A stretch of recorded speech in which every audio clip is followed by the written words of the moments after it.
GOP support Florida Senator Marco Rubio will be in Atlanta today, helping out Senators David Perdue and Kelly Loeffler ahead of the January 5th Senate runoffs. Rubio will headline a rally for the two at the Cobb County GOP headquarters this morning at 10.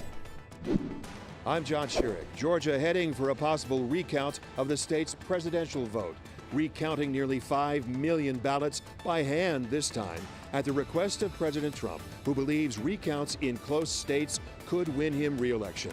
Elections officials caution hand recounts have to be checked and rechecked and practically recounted to correct for human error during the process. The question is whether the hand recounts may uncover any fraud or any accidental discrepancies, and historically, recounts rarely change the original results. Georgia's Secretary of State expects to decide by the end of the week whether to order a hand recount. I'm Tracy Potts. We're hearing from President-elect Joe Biden for the first time about President Trump refusing to accept these election results. He calls it an embarrassment, but his transition is moving full speed ahead despite the fact that the Trump administration is not cooperating with them. There's been a delay there. Meantime, the Secretary of State now says he is only preparing for a second Trump administration.